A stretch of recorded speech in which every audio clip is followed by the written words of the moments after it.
एक खंडहर नुमा घर जिसकी दीवारें जर्जर हो चुकी थी। मेघना अपने घर में अपनी माँ के साथ एक कमरे में सोई हुई थी। नींद में भी उसके चेहरे पर एक अजीब सा डर था। डर के मारे वो पसीने से भीग चुकी थी।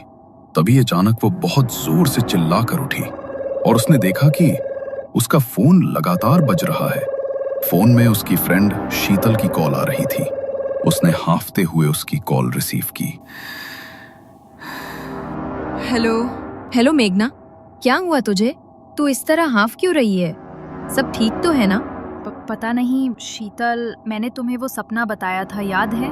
वो जगह बार बार मेरे सपनों में क्यों आती है? ऐसा लग रहा है कोई मुझे बुला रहा है।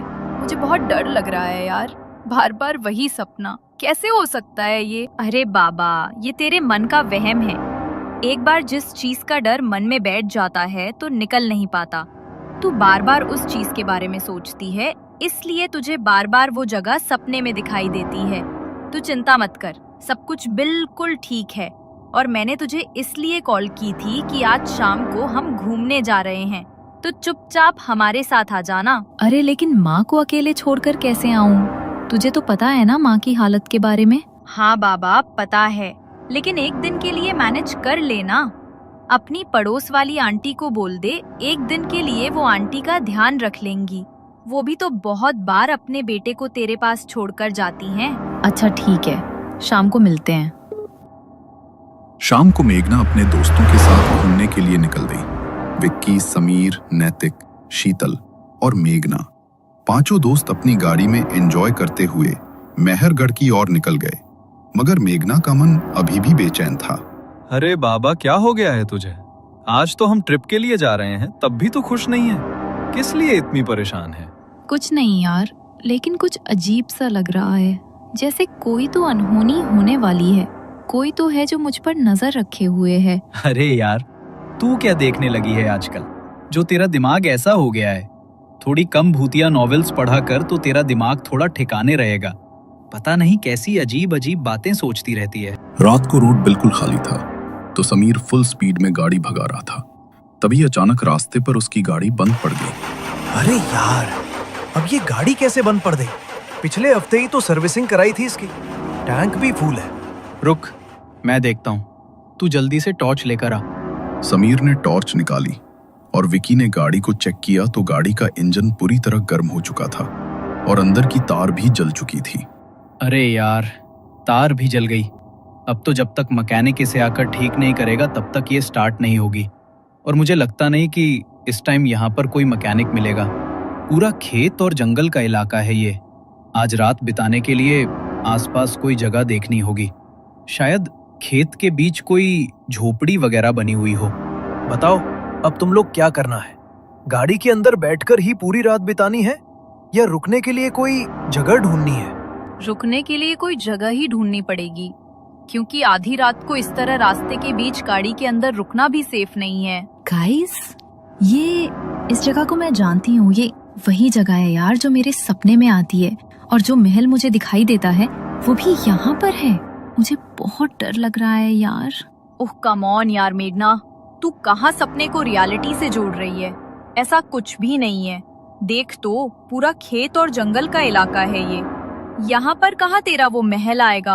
अरे नहीं नहीं, मेघना मैडम बोल रही है तो महल तो यहाँ पर जरूर होगा। यार मेघना, मुझे तो लगता है तुझे किसी साइकियाट्रिस्ट की जरूरत है। पता नहीं क्या क्या सोचती है और क्या क्या बोलती है। यहाँ दूर दूर तक हमें कुछ दिखाई नहीं दे रहा और तू कह रही है कि यहाँ वो महल है जो तेरे सपने में आता है। सपनों की दुनिया में नहीं है तू, हकीकत है ये। तुम्हें मेरी बात मजाक लग रही है ना? लेकिन मैं जानती हूँ कि ये वही जगह है, और मुझे ये भी पता है कि वो महल कहाँ पर है। अगर यकीन नहीं मुझ पर तो मैं तुम्हें वहाँ लेकर चलती हूँ।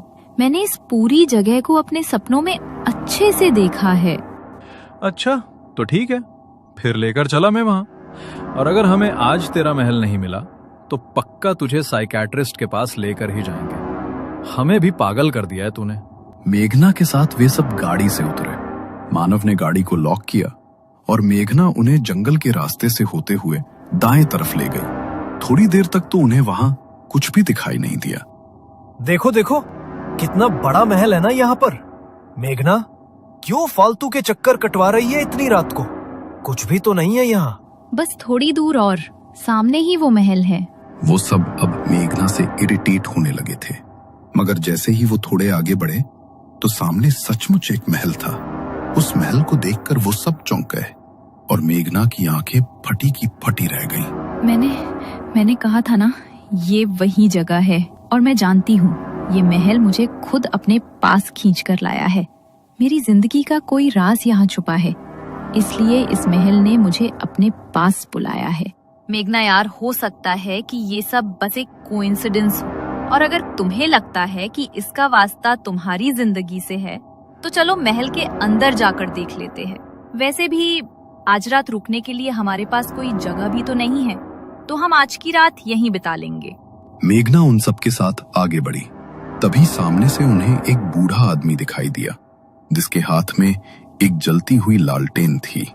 वो इतना बूढ़ा था कि चलते हुए पूरा शरीर कांप रहा था, पर चेहरे पर एक अजीब सी गंभीरता थी। वो गुस्से में उनकी ओर बढ़ा। जानते नहीं हो क्या इस जगह के बारे में? क्यों अपनी मौत को न्योता देने आए हो? शांत है वो इतने सालों से, अगर जाग गई तो किसी को नहीं छोड़ेगी। अरे अंकल, ये ऐसी लोकेशंस पर आपके जैसे लालटेन वाले बुढ़े फिक्स होते हैं क्या? बेफालतू में डराने आ जाते हो। और मुझे समझ नहीं आ रहा, जब ये जगह इतनी खतरनाक है तो रात के 12 बजे आप महल के पास क्या कर रहे हो? आपकी उम्र हो गई है चाचा, अपने घर जाओ और जाकर सो जाओ आराम से। बूढ़ा कांपती हुई आवाज में उन पर चेतावनी देता हुआ वहां से निकल गया। वो पांचों महल की तरफ बढ़े। मेघना ने पीछे मुड़कर देखा तो वो बूढ़ा आदमी मेघना की तरफ ही देख रहा था। उसने मेघना को एक अजीब सी मुस्कान दी। वो मुस्कान मेघना को और भयभीत कर गई। वे पांचों अब महल के दरवाजे पर पहुंचे। दरवाजे पर ढेर सारे ताबीज बंधे हुए थे। ये ताबीज ऐसा लगता है जैसे किसी शक्ति को अंदर रोक कर रखने के लिए इन्हें बांधा गया है। अरे यार, अब तो जो भी हो, इन ताबीजों को तोड़कर ही अंदर जाना पड़ेगा, वरना तेरे सपने की सच्चाई कैसे पता चलेगी कि किसने तुझे यहाँ बुलाया है। समीर ने बिना कुछ सोचे समझे उन ताबीजों को तोड़ दिया। उसने महल का दरवाजा खोला। वो जैसे ही महल के अंदर पहुंचे तो वहां घुप अंधेरा था। विक्की ने अपने बैग से टॉर्च निकालकर उसे जलाया तो महल में हर तरफ जाले लगे हुए थे और पूरा महल मानो धूल की चादर में लिपटा हुआ था। हर तरफ से एक अजीब सी किरकिर की आवाज गूंज रही थी। तभी विक्की ने टॉर्च को दूसरी दिशा में घुमाया और तभी एक चमगादड़ों का झुंड आकर उनके ऊपर झपट पड़ा। ओह माय गॉड, ये तो हमने सोचा ही नहीं कि यहाँ चमगादड़ होंगे। अगर ये एक बार शरीर से चिपक गए तो निकलना मुश्किल हो जाएगा। निकलो यहाँ से, ये बढ़ते जा रहे हैं। एक के बाद एक चमगादड़ उनके सर पर मंडराने लगे। वो सभी दौड़कर दरवाजे की तरफ भागे, लेकिन हवा के झोंके से दरवाजा अचानक बंद हो गया। उन्होंने दरवाजा खोलने की बहुत कोशिश की, लेकिन दरवाजा मानो जाम हो गया। जैसे तो वो महल चाहता ही नहीं था कि अब वो पांचों उस महल से बाहर निकल सके। अरे, अब इस दरवाजे को क्या हो गया? खुले क्यों नहीं रहा? कहीं तू हमें सच में भूतिया महल में तो नहीं ले आई?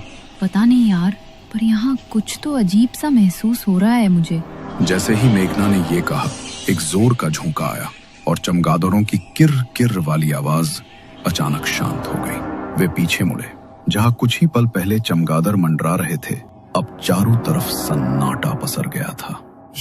ये कैसे हो सकता है? अभी तक तो यहाँ चमगादड़ों का झुंड था और अब एक भी नहीं दिख रहा।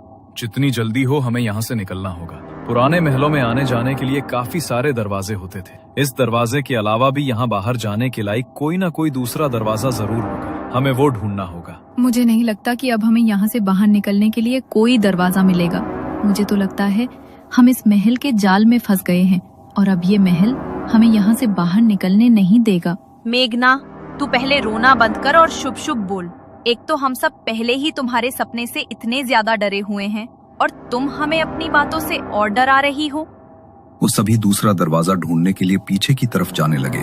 तभी उन्हें वहां पर घुंघरुओं की आवाज सुनाई दी, जैसे तो कोई अपने पैरों में घुंघरू पहने उनकी ओर ही बढ़ता हुआ आ रहा हो। वो आवाज धीरे धीरे बढ़ने लगी और चारों तरफ से वो आवाज उनके कानों में गूंजने लगी। अचानक फिर से चमगादड़ों ने उनके ऊपर हमला कर दिया और खुद को बचाने के लिए वो सभी इधर उधर भागने लगे। भागते भागते मेघना छिपने के लिए ऊपर की तरफ भागी।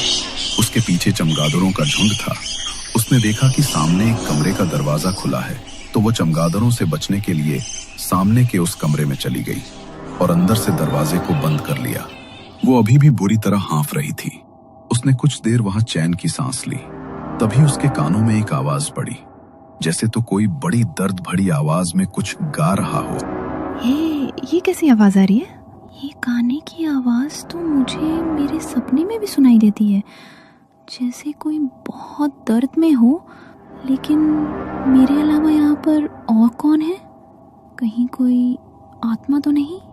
या कहीं ये चारों ही तो मुझे डराने की कोशिश नहीं कर रहे? शीतल, विकी, समीर, नैतिक, तुम लोग मुझे डराने की कोशिश कर रहे हो ना? देखो प्लीज अपना मजाक बंद करो, मुझे सच में डर लग रहा है। मेघना को उसकी बात का कोई जवाब नहीं मिला। तभी उसे कमरे में घुंघरू की आवाज सुनाई दी। उसने पलट कर देखा तो कमरे की खिड़की बड़ी ही तेज आवाज के साथ खुली। कमरे के अंदर जैसे ही चांद की हल्की रोशनी पड़ी तो दूसरी तरफ एक परछाई उभरी, बिखरे बाल और नृत्य करती हुई एक स्त्री। उस परछाई को देखकर मेघना मानो उसकी ओर ही खिंचती चली गई। मेघना ने कमरे में अंदर की तरफ बढ़कर देखा तो एक बड़ी ही खूबसूरत नर्तकी के कपड़े पहनी एक औरत उसकी ओर पीठ करके खूब सुंदर नृत्य कर रही थी। उसके घुंघरू की आवाज और संगीत की धुन उस पूरे कमरे में गूंज रही थी। मेघना एक टकटकी लगाकर बस उसे ही देखे जा रही थी। तभी अचानक उसने नृत्य करना बंद कर दिया और अचानक वो मेघना की तरफ पलटी। उसका चेहरा बेहद भयानक था। आंखों की पुतलियां पलटकर ऊपर को हो चुकी थी और चेहरे का मांस गलकर उसके भीतर कीड़े रेंग रहे थे। शरीर पर भी हर जगह कीड़े लिपटकर उसके सड़े हुए मांस को खा रहे थे। उसका इतना भयानक चेहरा देखकर मेघना की चीख निकल गई। वो औरत अचानक से मेघना के ऊपर झपटी, मगर इससे पहले वो उसे कुछ नुकसान पहुंचा पाती, अचानक से कमरे का दरवाजा खुला और वो औरत कहीं गायब हो गई। मेघना ने देखा तो उसके दोस्त भागते हुए उसके पास आ रहे थे। उन्हें देखकर उसका मन कुछ शांत हुआ और वो जल्दी से उठी। अच्छा हुआ तुम मिल रही हमें, ये जगह बहुत खतरनाक है। तुम सच कह रही थी, कुछ तो अजीब है इस जगह में, मगर पता नहीं तुम्हारे सपने से इसका क्या वास्ता है। उठो और जल्दी चलो यहाँ से। नैतिक ने मेघना का हाथ पकड़ा और वो पांचों वहां से नीचे की तरफ भागे। बाहर जाने का दरवाजा अभी भी खुलने का नाम नहीं ले रहा था, मगर उन सब ने मिलकर जोर लगाया तो दरवाजा खुल गया। वो जल्दी से भागकर अपनी गाड़ी में बैठ गए। पहले उनकी जो गाड़ी स्टार्ट नहीं हो रही थी वो अब एक बार में ही स्टार्ट हो गई। उसी वक्त वो लोग वहां से निकल गए, मगर वहां से निकलने के बाद भी मेघना के चेहरे पर एक अजीब सा डर था। वो बहुत बुरी तरह सहमी हुई थी। मैं जानती हूँ मेघना कि तुम्हारे सपनों का आज हकीकत से सामना हुआ है। ये तो हम भी नहीं समझ पा रहे कि ऐसा कैसे हो सकता है, लेकिन तुम डरो मत, हम वहाँ से वापस आ गए हैं। प्लीज तुम रिलैक्स हो जाओ। मेघना ने शीतल की तरफ देखा, मगर उसकी बात का उसने कोई जवाब नहीं दिया।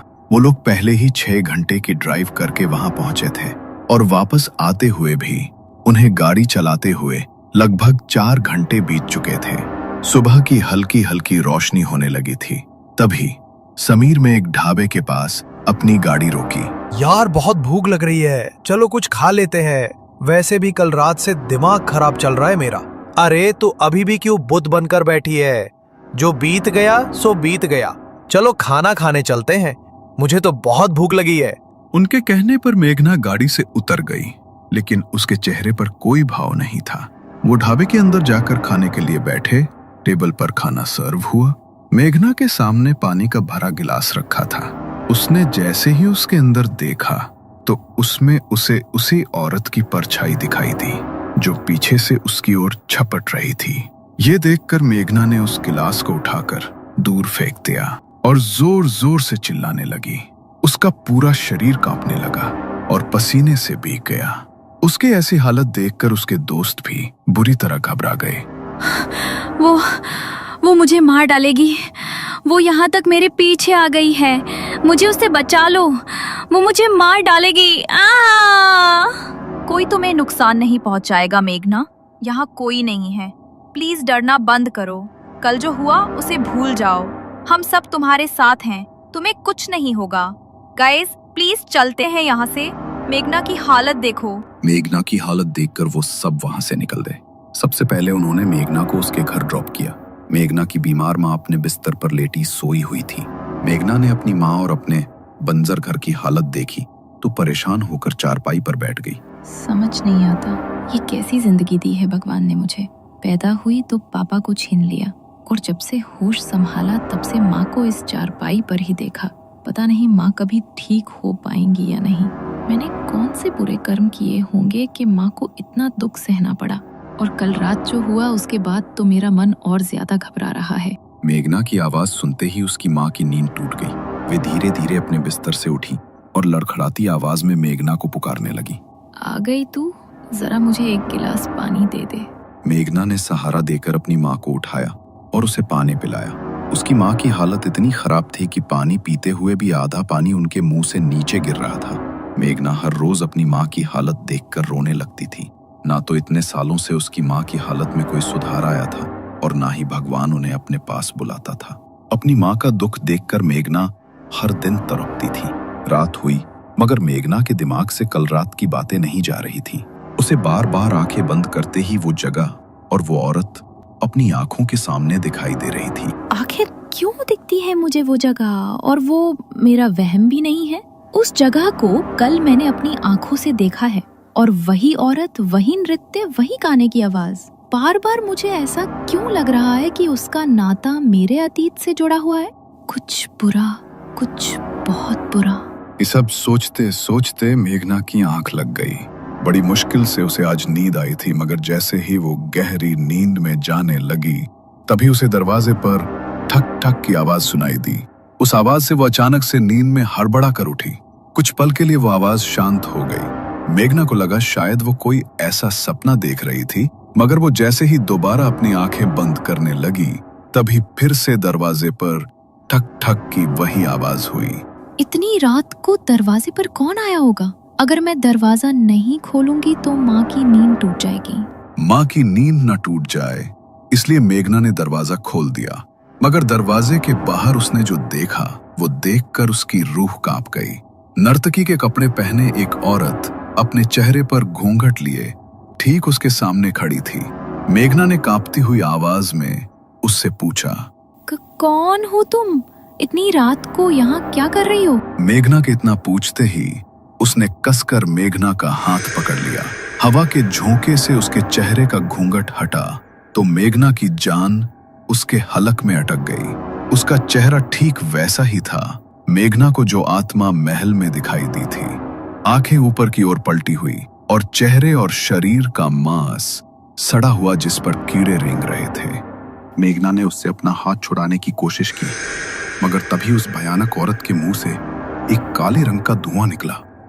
मेघना अचानक हवा में ऊपर उठी और उसके शरीर में वो काला धुआं जाकर समा गया। मेघना वहीं पर निढाल होकर गिर पड़ी और उसके घर का दरवाजा खुद ब खुद एक तेज हवा के झोंके के साथ बंद हो गया। पिछले भाग में आपने देखा मेघना को बार बार एक डरावना सपना परेशान कर रहा था। वो और उसके दोस्त एक ट्रिप पर जा रहे थे जब अचानक उनकी कार खराब हो गई। कार जहां रुकी वहां एक प्राचीन महल था जो मेघना के सपनों में बार बार नजर आता था। सपने का रहस्य जानने के लिए मेघना के दोस्त उसे उस महल के अंदर ले गए। वहां अचानक चमगादड़ों का झुंड उन पर टूट पड़ा। तभी उन्हें एक औरत दिखी जिसके पैरों में पायल थी और वो नृत्य कर रही थी। लेकिन जब मेघना ने उस औरत का चेहरा देखा तो डर से उसकी चीख निकल गई। सभी डरकर वहां से भागे और घर पहुंचे। लेकिन उस रात वो रहस्यमयी औरत मेघना के घर आई और उसने मेघना के शरीर पर कब्जा कर लिया। रात के लगभग 3 बजे होंगे। मेघना की माँ अपने बिस्तर पर सो रही थी। तभी उसे बड़ी तेज ठक ठक की आवाज सुनाई दी। उसने इधर उधर देखा मगर अंधेरे में उसे कुछ भी दिखाई नहीं दिया। गोमती के मन में घबराहट होने लगी। उसने घबराते हुए मेघना को आवाज लगाई, मेघना, मेघना, ये कैसी आवाज है बेटा? क्या हो रहा है यहाँ पर? मेघना? कमरे में आने वाली वो ठक ठक की आवाज उसी वक्त बिल्कुल शांत हो गई। गोमती को अंधेरे कमरे में किसी के कदमों की आहट महसूस हुई, जैसे कोई धीरे धीरे उसके पास आ रहा हो। गोमती घबरा उठी। तभी कमरे में एक रोशनी हुई। मेघना उसके सामने हाथ में मोमबत्ती लिए बढ़ रही थी। जैसे ही मोमबत्ती की रोशनी मेघना के चेहरे पर पड़ी, गोमती की रूह कांप उठी। मेघना का पूरा माथा खून से भरा था और वो किसी डायन की तरह हंस रही थी। उसने अपने मुंह पर उंगली रखी और हंसते हुए माँ को चुप रहने का इशारा किया। मेघना, ये क्या हुआ तुम्हें बेटा? और ये चोट कैसे लग गई? आजा बेटा, तेरे माथे पर पट्टी बांध देती हूँ। गोमती ने दुपट्टा लिया और मेघना के माथे का खून साफ करने लगी, मगर मेघना ने अचानक उसके हाथ से दुपट्टा झटक कर दूर फेंक दिया और अपने हाथ पांव मरोड़ने लगी। गोमती उस नजारे को देख बुरी तरह डर गई। मेघना, होश में आ मेरी बच्ची। ये तो क्या कर रही है? मेघना ने गुस्से से भरी नजरों से अपनी माँ की ओर देखा। उसकी आंखों में आग सी जल रही थी। उसने अपने हाथ पैरों को अजीब तरह से मरोड़ा, जैसे कोई बेकाबू ताकत उसे खींच रही हो। धीरे धीरे वो अपने हाथ पैरों के बल उल्टी चलती हुई अपने बिस्तर तक पहुंची, मानो कोई अनजानी ताकत उसका साथ दे रही हो। दीवार की ओर मुंह करके वो बैठ गई और दबी रहस्यमयी आवाज में किसी से बात करने लगी। गोमती को यकीन हो गया था कि मेघना के साथ कुछ भयानक हुआ है, फिर भी उसने कुछ नहीं कहा। चुपचाप भगवान का नाम जपते हुए वो अपने बिस्तर पर लेट गई। उसका मन डर और प्रार्थना से भरा हुआ था। अगली सुबह जब गोमती की आंख खुली तो उसने देखा कि मेघना अभी भी अपने बिस्तर पर लेटी थी, बिल्कुल बेजान सी। मेघना बेटा, तेरी तबीयत तो ठीक है ना? और तेरे माथे की वो चोट? गोमती की पुकार से मेघना की नींद टूटी। उसने धीरे से आंखें खोली और अपनी माँ की ओर देखा। उसकी आंखों के नीचे गहरे काले गड्ढे बन गए थे और उसका चेहरा पूरी तरह सफेद पड़ चुका था, मानो किसी ने उसके शरीर का सारा खून चूस लिया हो। उसके माथे की चोट में कीड़े रेंग रहे थे, जो देखकर गोमती का दिल दहल गया। लेकिन मेघना के चेहरे पर कोई भाव नहीं था, न दर्द, न डर, न कुछ। वो बस एकटक अपनी माँ को देखे जा रही थी। पता नहीं मेरी बच्ची को क्या हो गया है।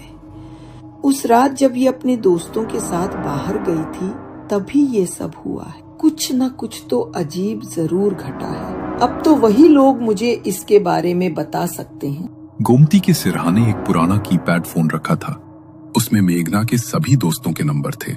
गोमती ने शीतल को फोन किया और उसे मेघना की हालत के बारे में बताया। क्या? ये आप क्या बोल रही हैं आंटी? मैं अभी घर आती हूँ, आप चिंता मत कीजिए, सब कुछ बिल्कुल ठीक हो जाएगा। मैं मेघना को डॉक्टर के पास ले जाऊंगी। शीतल ने तुरंत कॉल कट की और समीर को फोन लगाया। बहुत बड़ी परेशानी हो गई है समीर, तुम जल्दी से मुझे पिक करने के लिए आ जाओ। हमें मेघना को अस्पताल लेकर जाना होगा, लेकिन मुझे लगता नहीं कि सिर्फ हॉस्पिटल से काम चलेगा। कुछ ना कुछ और ही बात लग रही है मुझे। अरे तुम ज्यादा सोचो मत।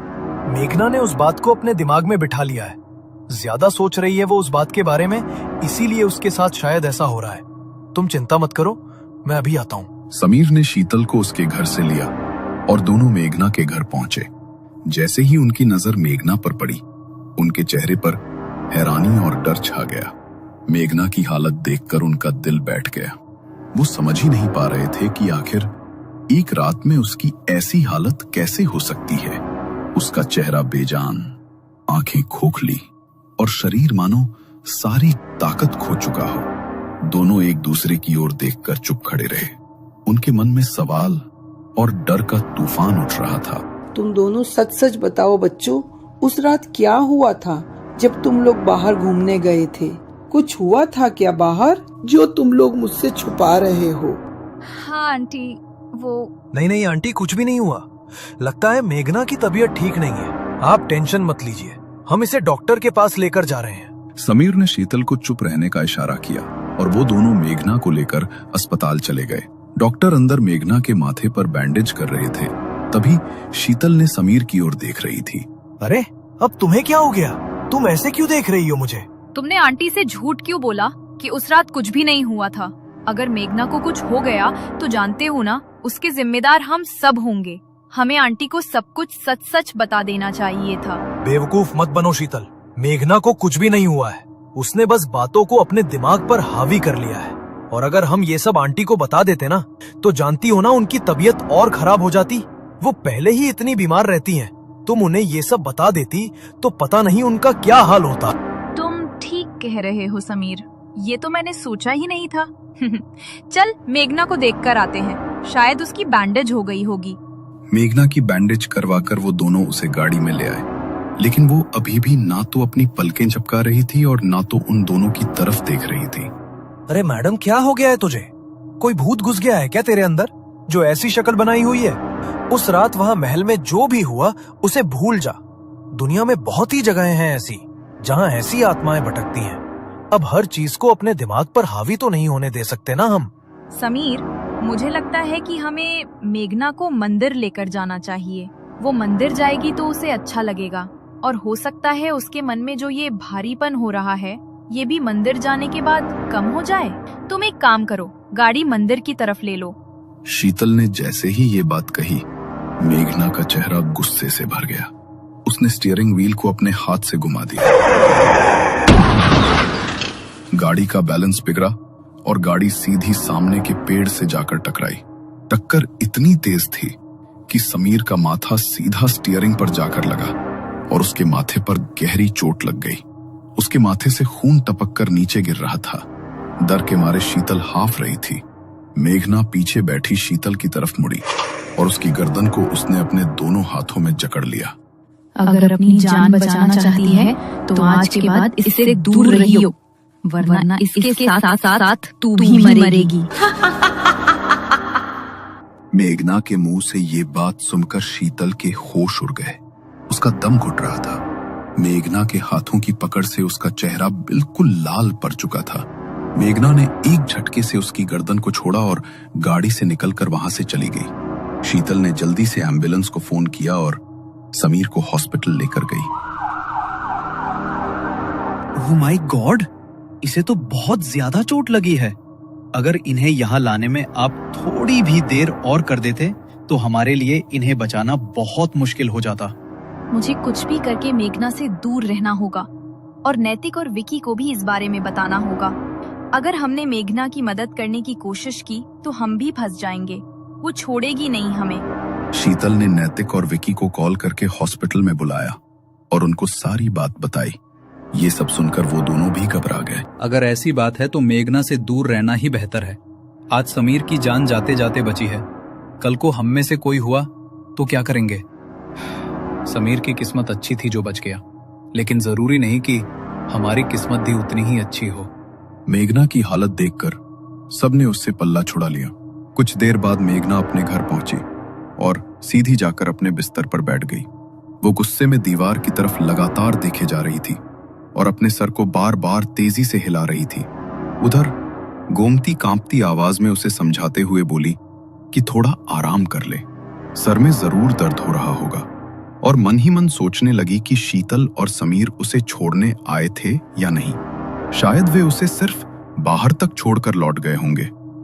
गोमती शीतल से बात कर ही रही थी तो शीतल ने गुस्से से गोमती से कहा, चुप हो जा बुढ़िया, वरना तेरी बेटी के साथ साथ तेरा भी खात्मा कर दूंगी। लेकिन तुझे मारने से पहले मैं इसे मारूंगी ताकि तू इसे तड़पते हुए देखे। इसे तो मैं इतना तड़पा तड़पा कर मारूंगी कि तू खुद मुझसे इसकी मौत की भीख मांगेगी।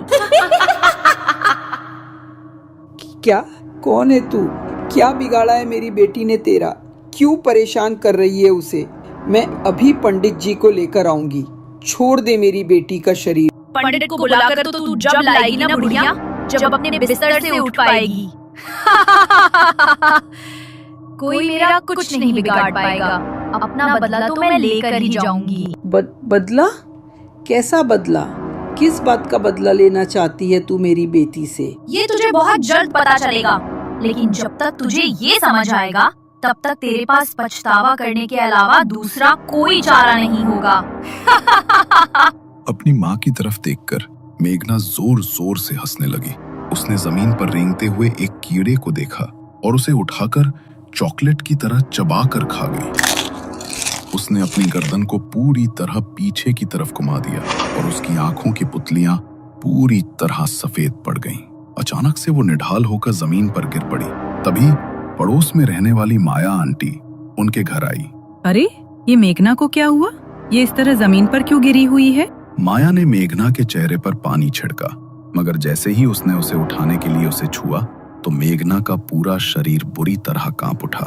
उसे मानो एक जोरदार बिजली का झटका लगा हो। वो बड़ी ही फुर्ती से वहां से उठी और दीवार के सहारे जाकर चिपक गई। वो माया को देखकर घबरा रही थी। तभी गोमती का ध्यान माया के गले में पहनी रुद्राक्ष की माला पर गया। क्या हो गया मेघना तुम्हें? तुम इस तरह मुझसे घबरा क्यों रही हो? जाओ यहाँ से। मैंने कहा जाओ यहाँ से। इसे भेज दो यहाँ से। माया को मेघना का बर्ताव कुछ अजीब सा लगा। उसने गोमती की ओर देखा तो गोमती ने उसे इशारों से कुछ ऐसा समझा दिया जो शब्द नहीं समझा सकते थे। माया जल्दी से उनके घर से बाहर निकली और दौड़ती हुई गांव के मंदिर में पहुंची। क्या हुआ बेटी? तुम इतनी घबराई हुई क्यों हो? सब कुछ ठीक तो है ना? पुजारी जी, वो गोमती की बेटी मेघना, उस पर कोई ऊपरी साया है। आप जल्दी से मेरे साथ चलिए, वरना वो साया उसे खींच कर ले जाएगा। क्या गोमती की बेटी पर कोई साया हावी है? तुम चिंता मत करो, मैं अभी तुम्हारे साथ चलता हूँ। माया पुजारी जी को लेकर गोमती के घर के दरवाजे पर पहुंची तो मेघना कमरे के कोने में दुपक कर बैठी थी और दबी आवाज में कुछ बड़बड़ाते हुए दीवार को नोच रही थी। गोमती लाचार थी, इसलिए अपनी बेटी को बचाने के लिए वो अपने बिस्तर से भी नहीं उठ सकती थी। पुजारी जी जैसे ही घर के भीतर दाखिल हुए तो मेघना को भनक लग गई। वो बड़े ही गुस्से में पीछे की तरफ मुड़ी। पुजारी, क्यों आया है तू यहाँ पर?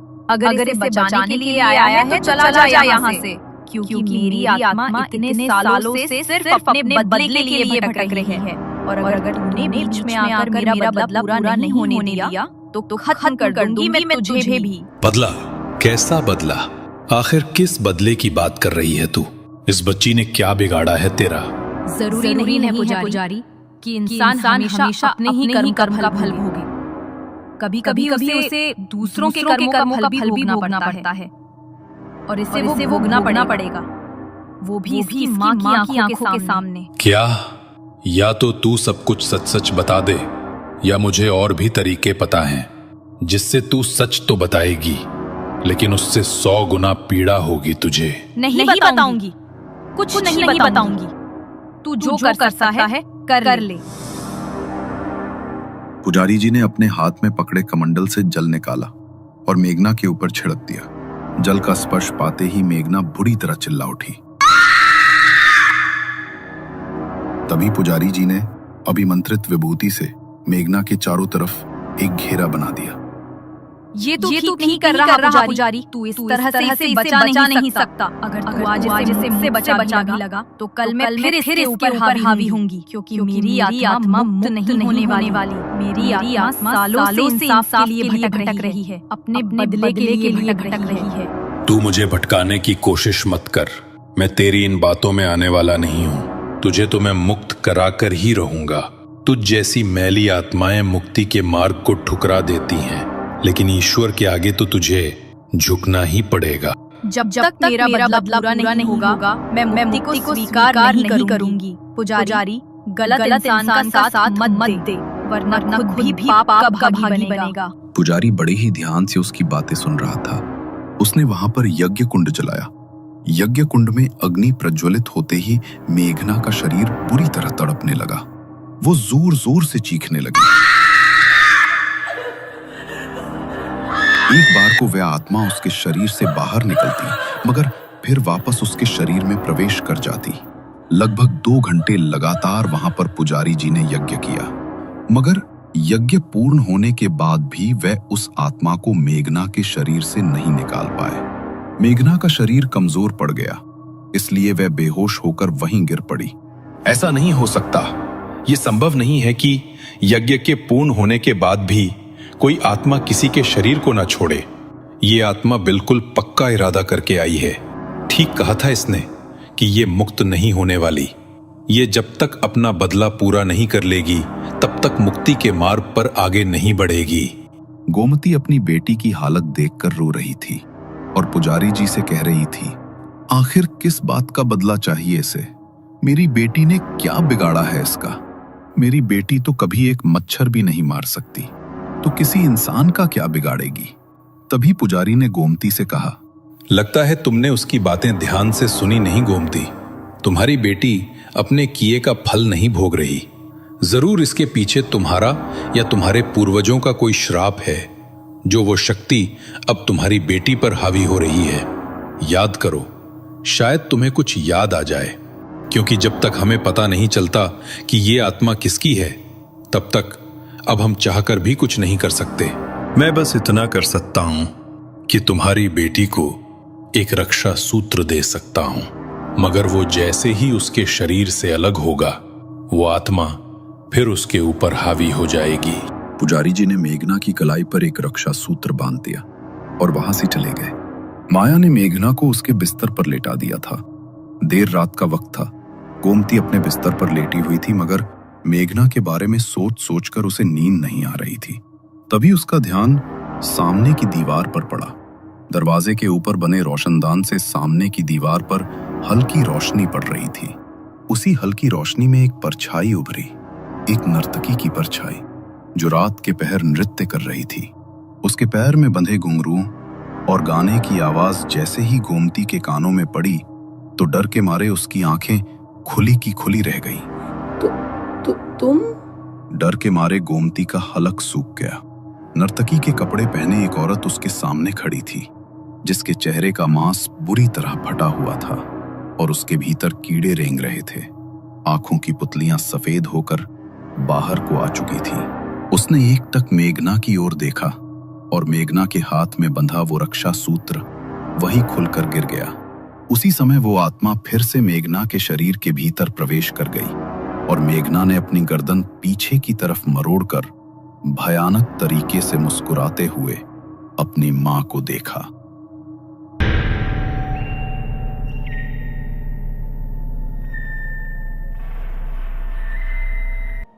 पिछले भाग में आपने देखा तुम?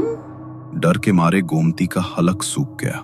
नर्तकी के कपड़े पहने एक औरत उसके सामने खड़ी थी। चेहरे का मांस बुरी तरह फटा हुआ था और उसके भीतर कीड़े रेंग रहे थे। आंखों की पुतलियां सफेद होकर बाहर को आ चुकी थी। उसने एक टक मेघना की ओर देखा और मेघना के हाथ में बंधा वो रक्षा सूत्र वहीं खुलकर गिर गया। उसी समय वो आत्मा फिर से मेघना के शरीर के भीतर प्रवेश कर गई और मेघना ने अपनी गर्दन पीछे की तरफ मरोड़कर भयानक तरीके से मुस्कुराते हुए अपनी मां को देखा। कहा था ना मैंने, अपना बदला तो मैं लेकर ही जाऊंगी गोमती। पहचान तो गई हो ना मुझे? गोमती डर से कांप रही थी। उसकी आंखों से आंसू बह रहे थे और होंठ बुदबुदा रहे थे। ये सच नहीं हो सकता, ये नहीं हो सकता। लेकिन सामने खड़ी मेघना की भयानक हंसी उस पर कहर ढा रही थी। उस हंसी के पीछे छुपे शब्द मानो उसकी आत्मा को चीर रहे थे। अपनी करनी का फल तुझे मिलेगा, लेकिन इतनी आसानी से नहीं। जिस तरह मैं तड़प तड़प कर मरी थी, उसी तरह तू अपनी आंखों के सामने अपनी बेटी को तड़पते हुए देखेगी। गोमती का दिल दहल उठा। उसकी आंखों में डर और दर्द एक साथ छलक रहा था, जैसे कोई पुराना राज अचानक उसकी आंखों के सामने जीवित हो उठा हो। वो रो पड़ी और थरथराती हुई आवाज में उस आत्मा से रहम की भीख मांगने लगी। वो बार बार यही कह रही थी कि चाहे तो मेरी जान ले लो, लेकिन मेरी बच्ची को छोड़ दो। मैं तुमसे अपनी बेटी की जान की भीख मांगती हूँ। तुम मुझे मार दो, लेकिन मेरी बेटी को छोड़ दो। इतना कहकर गोमती ने कांपते हाथों से अपनी ही गर्दन पर चाकू रख लिया। उसकी आंखों से आंसू रुक ही नहीं रहे थे, लेकिन उसकी हालत देखकर मेघना और जोर जोर से हंसने लगी और उसने गोमती से कहा, खुद की बेटी को तकलीफ में देखकर बहुत तकलीफ हो रही है ना तुझे? भूल गई मेरे साथ क्या हुआ था? करीबन 35 साल पहले राजस्थान के राजघराने में एक नर्तकी चंद्रमुखी नृत्य कर रही थी। राजा जी एक टक बस चंद्रमुखी को नृत्य करते हुए देख रहे थे और रानी की नजरें राजा जी पर ही टिकी थी। चंद्रमुखी के लिए राजा की आंखों में जो भाव थे वे रानी को स्पष्ट समझ आ रहे थे। इस नर्तकी चंद्रमुखी के इरादे मैं अच्छी तरह समझ रही हूँ।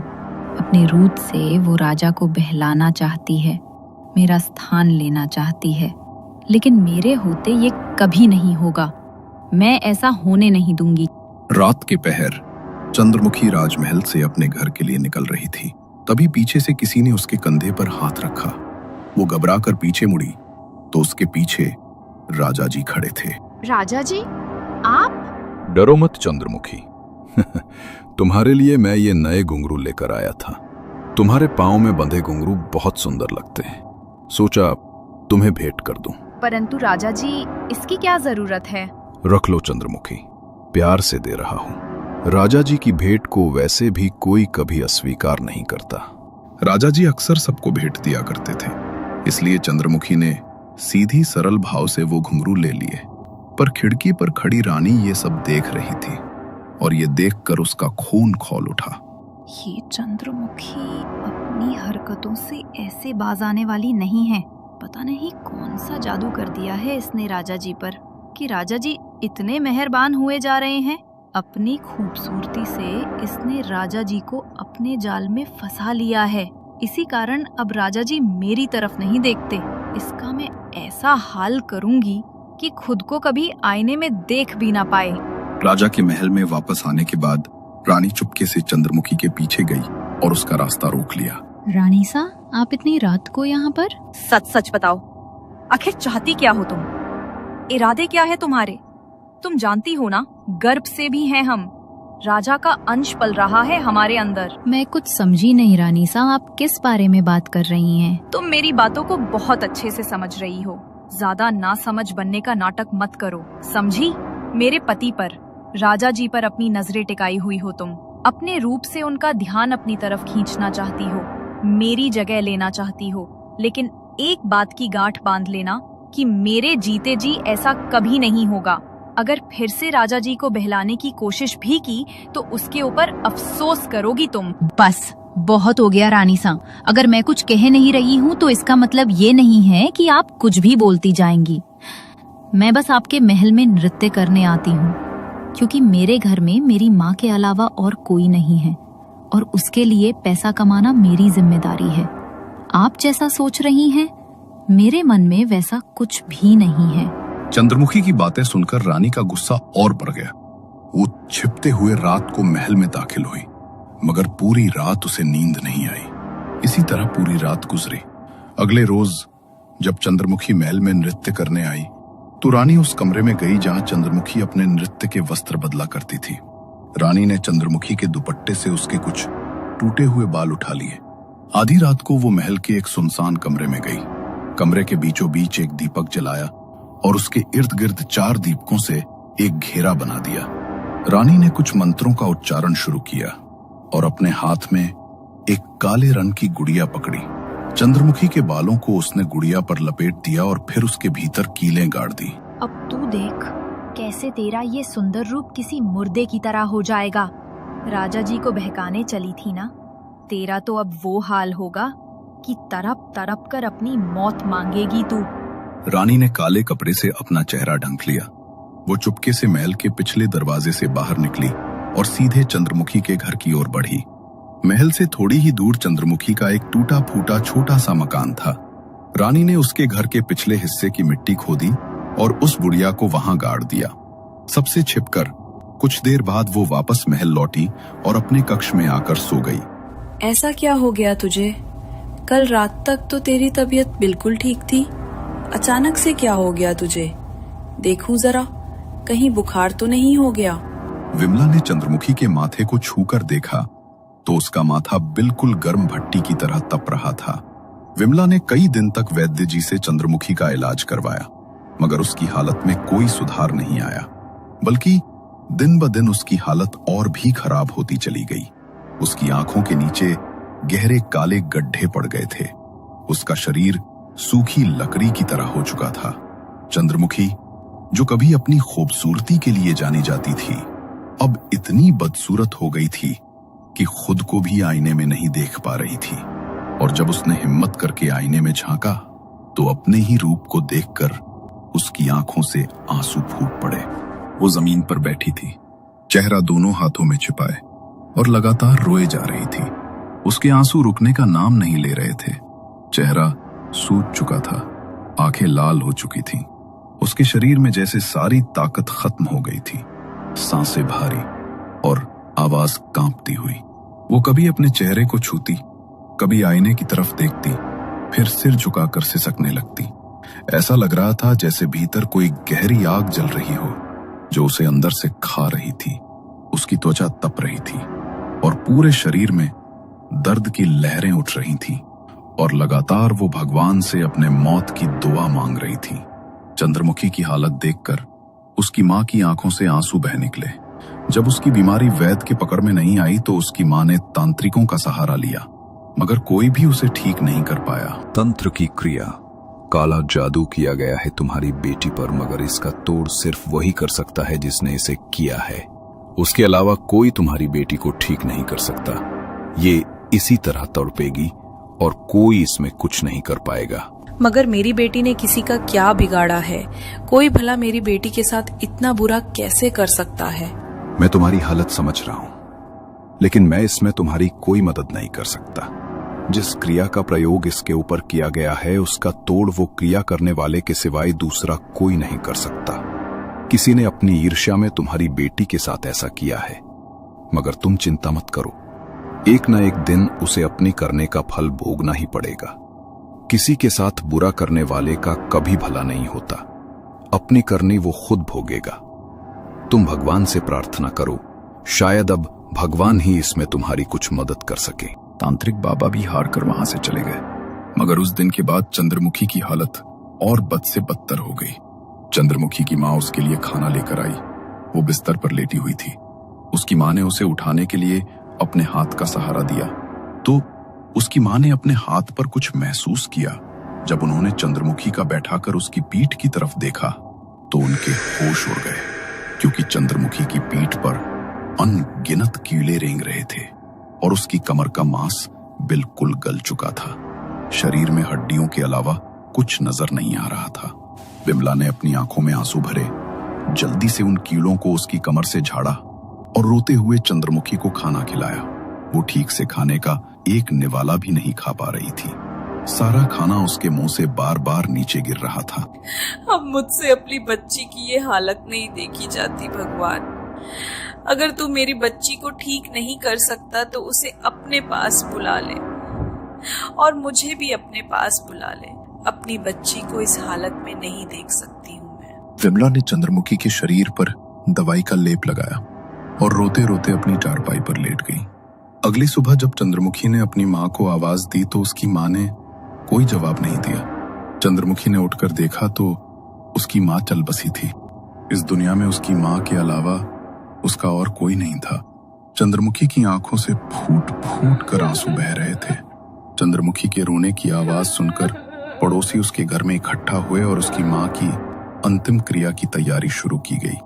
माँ की अंतिम क्रिया के बाद चंद्रमुखी अपने घर में किसी जिंदा लाश की तरह अपने बिस्तर पर लेटी हुई थी।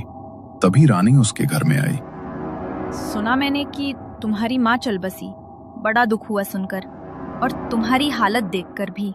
सब अपने कर्मों का फल भोगते हैं। तुमने भी कुछ ऐसा किया होगा जिसका फल अब भोग रही हो। मुझे अच्छी तरह पता है कि मेरे साथ जो भी हो रहा है वो तुम्हारे ही कारण है।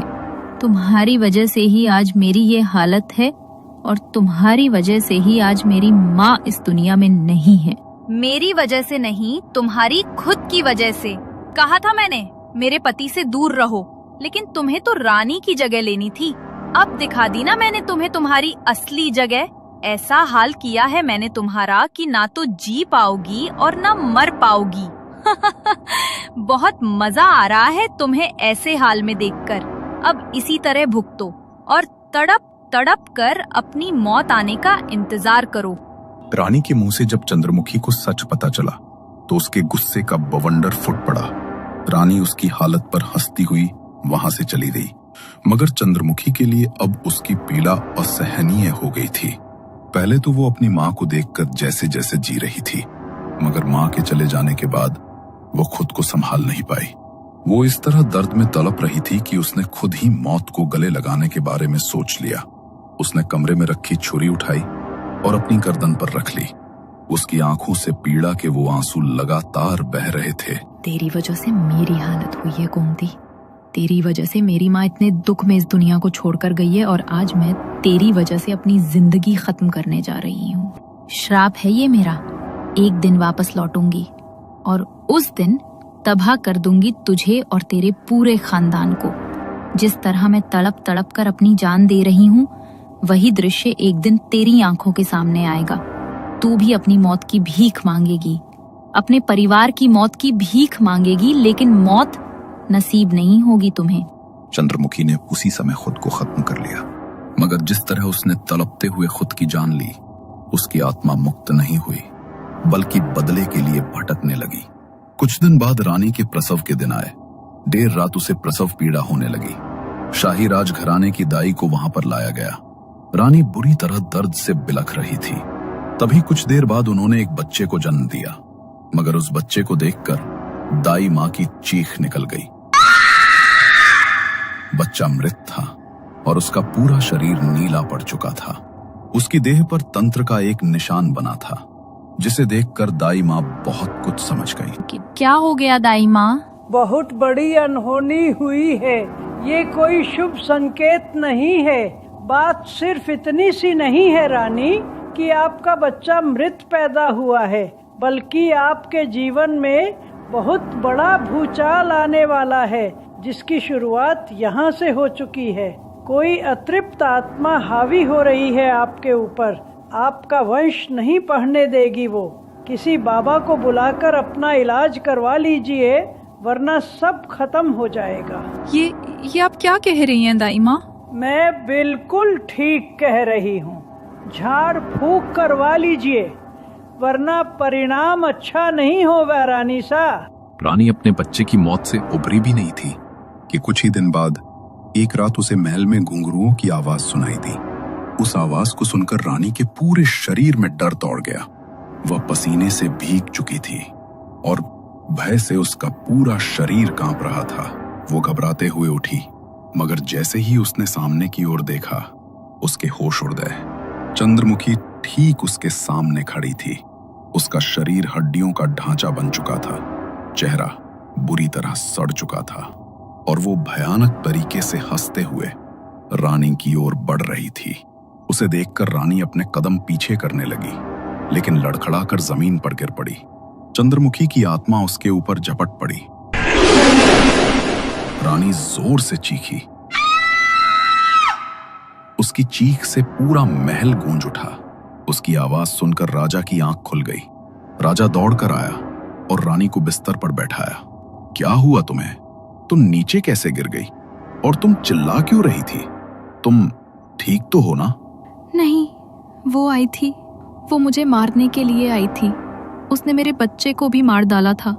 अब वो मुझे भी नहीं छोड़ेगी। कौन? किसने तुम्हारे बच्चे को मार डाला? और कौन तुम्हें नहीं छोड़ेगी? चंद्रमुखी की आत्मा वही आई थी। आप तांत्रिक बाबा को बुलाइए, वरना वो किसी को नहीं छोड़ेगी। क्या? चंद्रमुखी की आत्मा? मगर वो तुम्हें परेशान क्यों करेगी?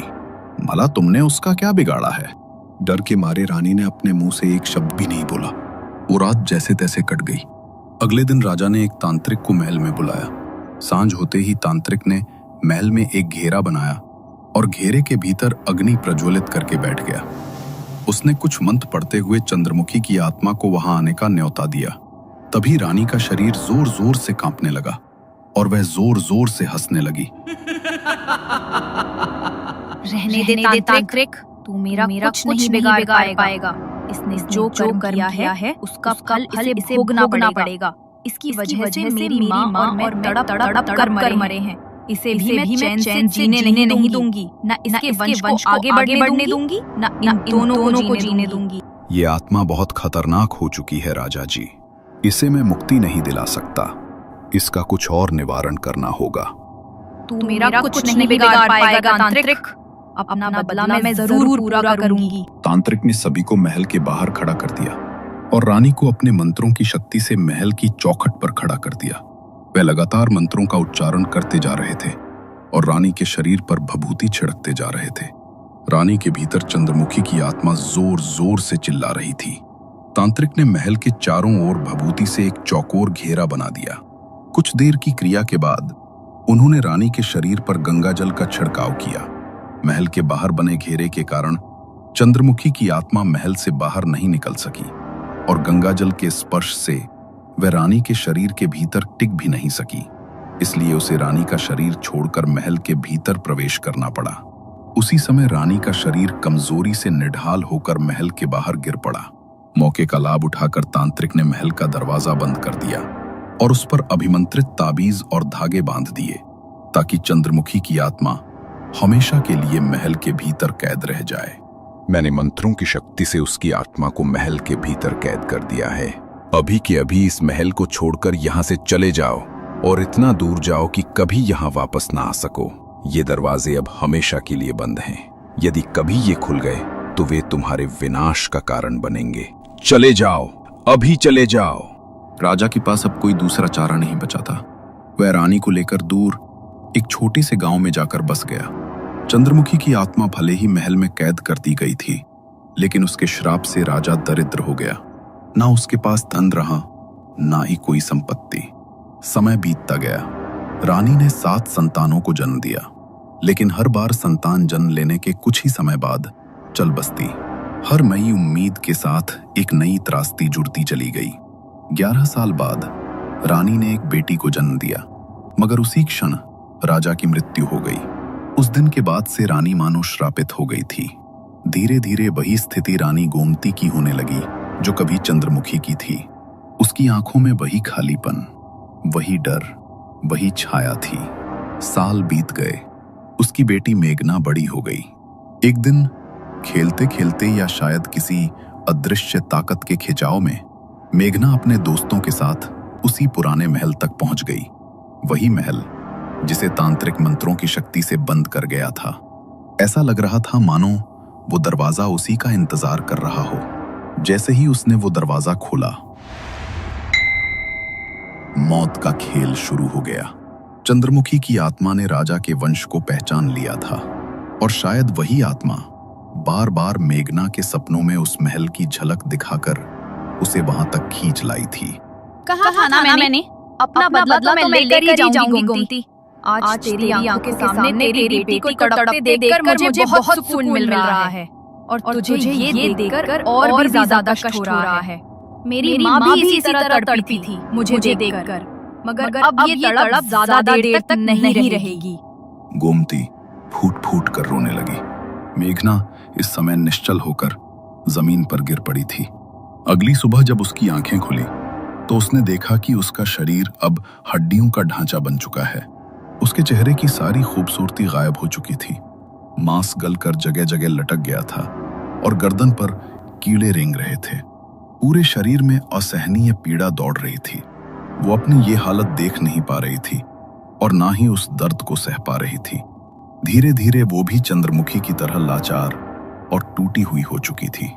कांपते हुए उसने पास पड़ी छुरी उठाई और अपनी गर्दन पर रख ली।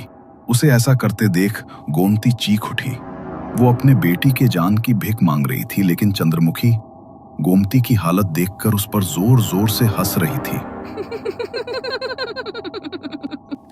माँ, मैं अब और सहन नहीं कर सकती। अब और बर्दाश्त नहीं होता। ये दर्द, ये पीड़ा असहनीय है।